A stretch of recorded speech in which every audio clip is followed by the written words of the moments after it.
Hi guys, in this video I will teach you how to play a trap in the Sicilian defense known as the Siberian trap. This is connected to the Smith-Morrell gambit played by white, hoping to achieve easy win against black. Let's see how black secured victory against this opening.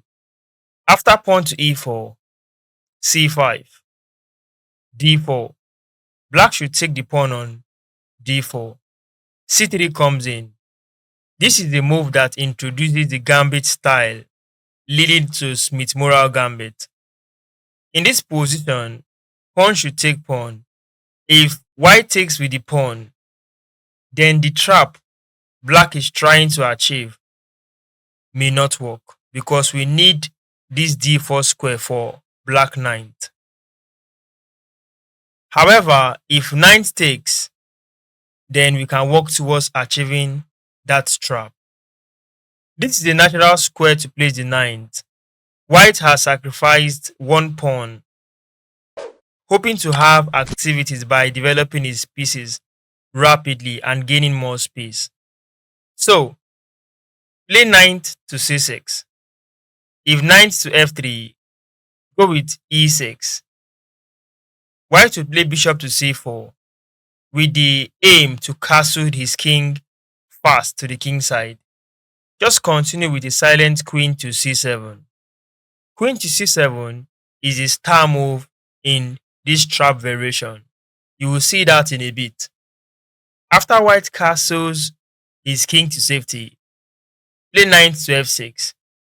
In this position, queen to e2 is very purposeful. I'm going to show you one or two variations connected to how queen to e2 can make white win from here. The next move is to move the knight. But the question is to which square? If you move the knight to take this pawn in the center on e4, you stand a high risk to lose this game because queen can take the knight, even knight can take. Most beginners want to execute tactical ideas they've studied in one or two of their books. So this might come up. If knight takes, they may establish pawn to d5, forgetting that there is another tactical idea known as a pin on this open file where the queen is having activity on the e file. This case, bishop can simply take. Black would be happy to recapture, however, will run into trouble after knight to f6 check.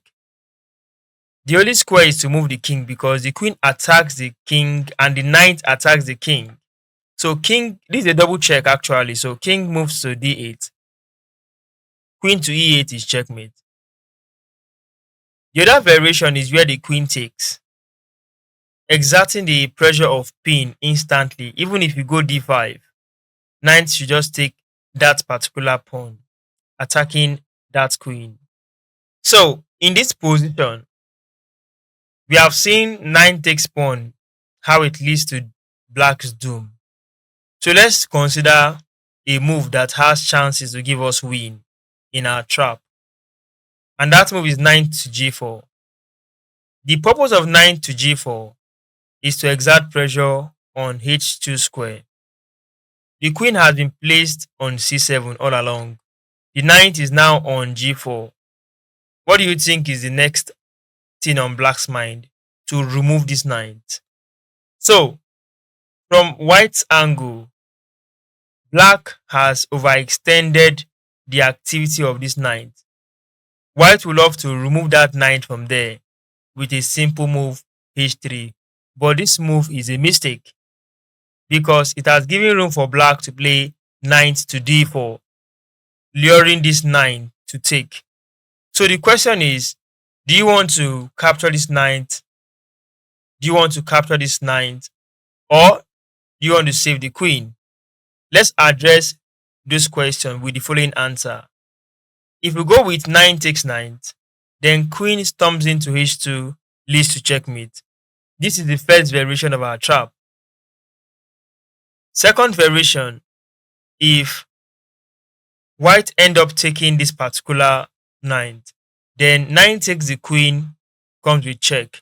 If knight takes or bishop takes, let's say the bishop rather, so because the queen attacks this particular bishop, let's say bishop takes the knight. What do you notice? Black now has the queen advantage on this board, so black can win from here. However, if he chooses to save the queen by moving the queen downwards to this position, knight takes knight is forcing.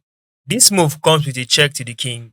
So if the king moves in, queen to h2 is checkmate.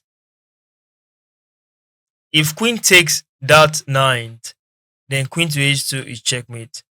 Let's come back to this position and give ideas that white can play to stop that Siberian trap.